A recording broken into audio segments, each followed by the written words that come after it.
नमस्कार दोस्तों, जय श्री कृष्ण। दोस्तों,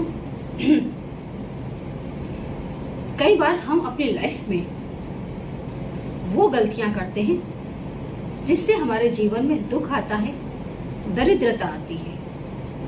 आज आपको मेरी इस वीडियो में मैं आपको उन चीजों की जानकारी देने के लिए जा रही हूँ। एक वो हैबिट, कई लोगों की आदत होती है हमेशा चप्पल पहन करके रखते हैं। इस वीडियो में आपको बताने जा रही हूँ कि वो कौन सी जगह है जहाँ आप चप्पल पहन करके जाते हैं तो आप हमेशा दुख और दरिद्रता को भोगते हैं। कभी आपके पास धन नहीं आएगा। यदि आज आपके पास किसी जन्म के कोई अच्छे कर्मों की वजह से धन है भी, तो फ्यूचर में आपको गरीबी भोगनी पड़ती है। हमारी जो आदतें हैं वही हमारे जीवन के सुख और दुख को निर्धारित करती है कि हमें कितना सुख मिलेगा, कितना दुख मिलने वाला है। हर जगह जूते चप्पल पहनकर घूमना दोस्तों पाप है। आप देखना, कई लोगों को घर के अंदर भी घर बिल्कुल स्वच्छ पड़ा है, कांच की तरह चमक रहा है, लेकिन घर के अंदर जूते पहन करके, चप्पल पहन करके घूम रहे हैं। आप उन्हें यदि रोकेंगे ये गलत है, नहीं मेरी तो हैबिट में, अरे ये चप्पल तो मेरे घर के हैं, ऐसी आर्ग्यूमेंट करते हैं। सबसे पहले तो दोस्तों मैं आपको बता दूं, मैं वैसे आपको 5 जगह बताने वाली हूँ जहां पर जूता चप्पल पहनकर जाना वर्जित है। लेकिन उसके पहले मैं आपको एक सिंपल सा थॉट दे दूं कि यदि आपने अपने घर में किसी भी देवी देवता का आवाहन करके घर में बिठा रखा है तो घर के अंदर कभी भी जूते चप्पल पहनकर ना घुसे। ये उस देवी देवता का अपमान है जिसको आपने अपने घर में बिठा करके रखा है। दोस्तों, जो जानकारी मैं आपको देने के लिए जा रही हूँ, यदि आपको अच्छी लगे तो प्लीज लाइक करें, चैनल को सब्सक्राइब करें और अच्छी जानकारी को आप जितना ज्यादा समाज तक पहुंचाएंगे उतना आप पुण्य कमाएंगे। हो सके उतना ज्यादा आप इसको फेसबुक पर, इंस्टा पर अपने दोस्तों, यारों, मित्रों में, परिवारजनों में शेयर जरूर करें।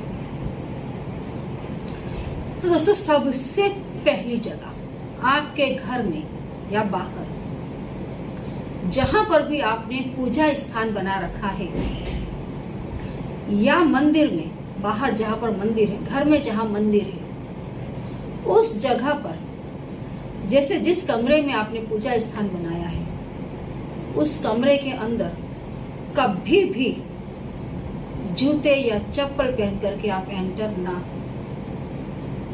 पूजा वाले कमरे में जूते चप्पल पहनकर एंटर होने से जो भी आपके कुल देवी कुल देवता हैं, आपके इष्ट देव हैं, वो आपका साथ, आपका घर छोड़ देते हैं।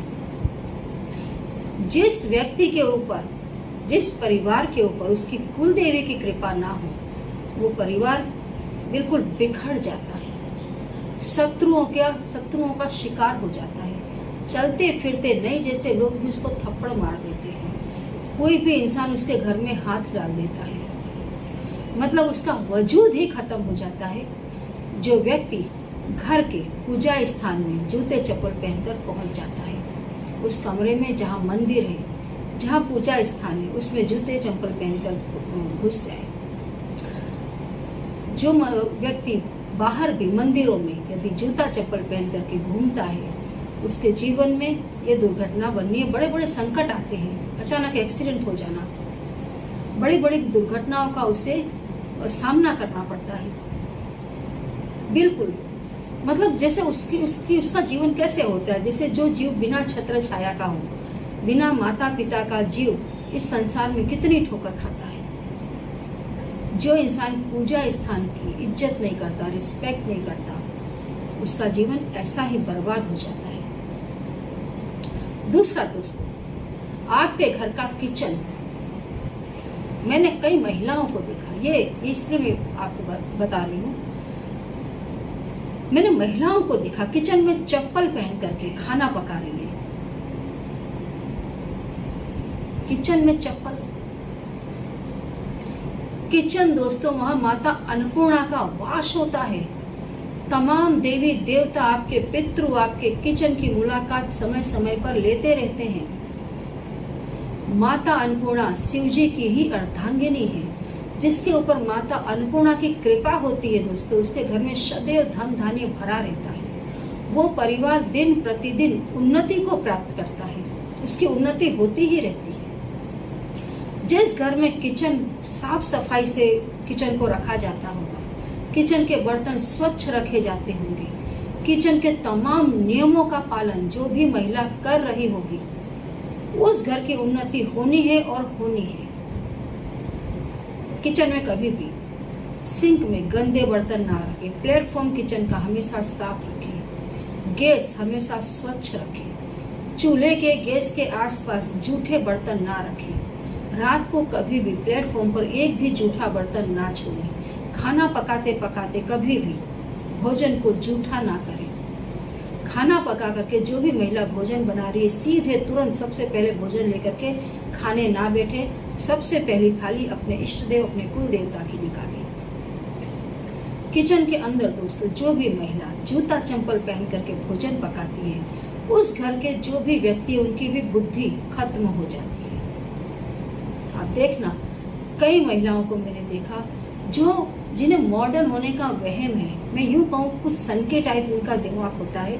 उनको ये लगता है कि जो पुराने रीति रिवाज है, नियम है, उनको तोड़ करके वो अपने आप को मॉडर्न बना देंगे। ऐसे लोग जो खुद गलत कर रहे हैं, वो अपने बच्चों को सही कैसे समझा पाएंगे? जो महिला खुद अपने परिवार पर ध्यान नहीं दे पा रही है, तीनों समय भोजन पका करके अपने पति और बच्चे को नहीं खिला पा रही है, जो उसके अपना हाथ गीला रखने के लिए छोटे मोटे काम धंधे बाहर करती है, लेकिन घर का काम वो उठाना नहीं कर चाहती। घर के अंदर झाड़ू पति लगा रहा है, बर्तन बच्चा धो रहा है, बच्चा कभी चाय और बिस्किट खा करके पेट भर लेता है।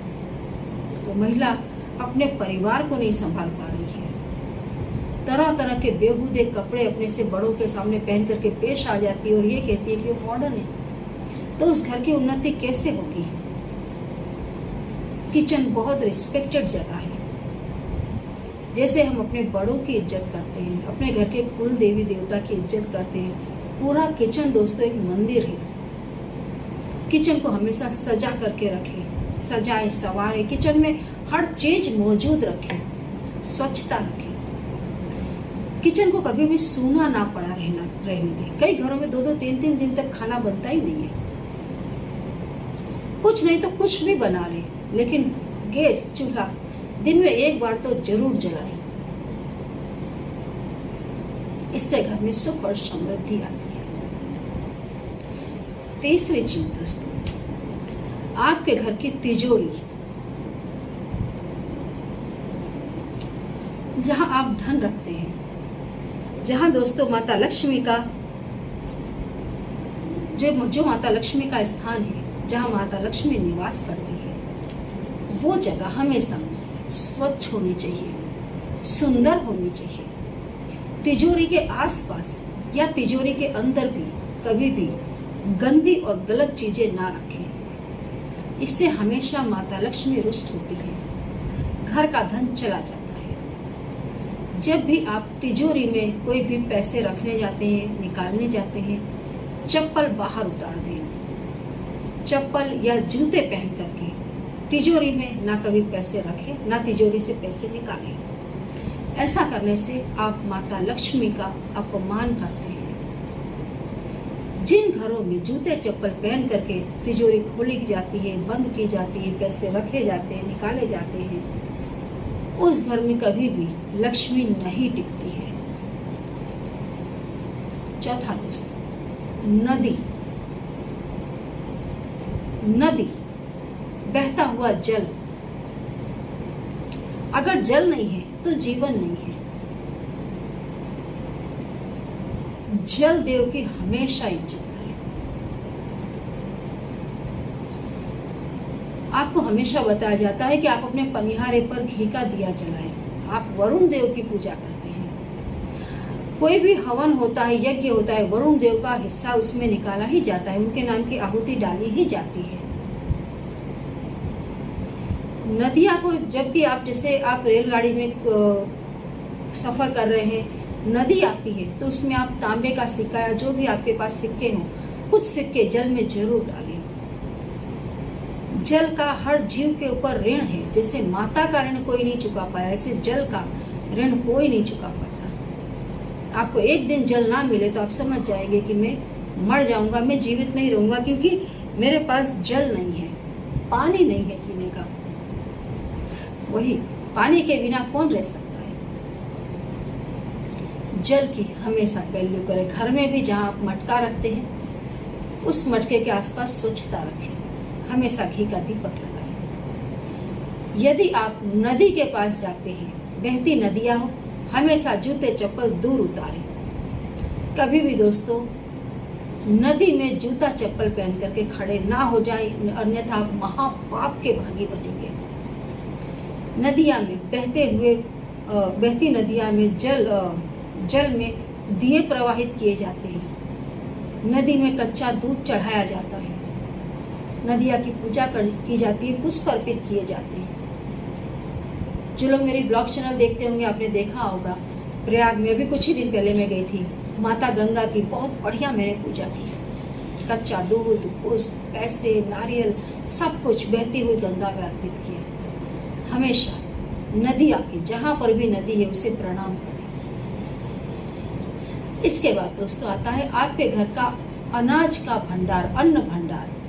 जहां पर भी आप अनाज स्टोर करते हैं, गेहूं, चावल, वहां हमेशा पहले तो आप घी का दीपक हमेशा जलाएं संध्या समय, क्योंकि वहां पर भी माता अन्नपूर्णा का वास होता है। जिस कमरे में आपने अनाज स्टोर कर रखा है, उस कमरे में कभी भी जूता चप्पल पहनकर एंटर ना हो, वरना माता अन्नपूर्णा आपके ऊपर रुष्ट होती है। व्यक्ति खाने को तरसता है। कई जगह आप देखें, व्यक्ति बिना भोजन के भूखा मर गया। क्यों? इसी जन्म उसने अनाज का भरपूर अपमान किया होगा। कई लोगों को देख रहा दोस्तों, सामने आई हुई थाली को ठुकरा देते हैं, अनाज का अपमान कर देते हैं। ऐसे लोगों पर हमेशा माता अन्नपूर्णा रुष्ट रहती है। जहां पर भी आप अनाज स्टोर करते हैं, वहां कभी भी जूता चप्पल पहनकर ना जाएं। ये छोटी छोटी सी आदतें, छोटी छोटी सी जानकारियां दोस्तों आपके जीवन को पाप कर्म करने से बचा लेती है। कई बार इंसान जानबूझकर करता है, कई बार दोस्तों ज्यादातर तो यही होता है कि इंसान अनजाने में पाप कर्म कर बैठता है। तो ये जानकारियां आपके जीवन को पाप कर्म करने से बचाती है। सावधान रहें, सावधान रहें उन तमाम फ्रॉड लोगों से भी जो हमारी चैनल पर घुस बैठे हैं। नकली वीणा भदौरिया काफी लोगों को लूट रही है। कई लोग वीणा भदौरिया बन करके, लोकेंद्र सिंह बन करके लोगों से पैसे मांग रहे हैं, लोगों को लूट रहे हैं। दोस्तों कमेंट बॉक्स में दिए गए किसी भी नंबर का गलती से भी कांटेक्ट ना करें, ना ही व्हाट्सएप पर किसी से कांटेक्ट करें। सावधान रहें। जय श्री कृष्ण।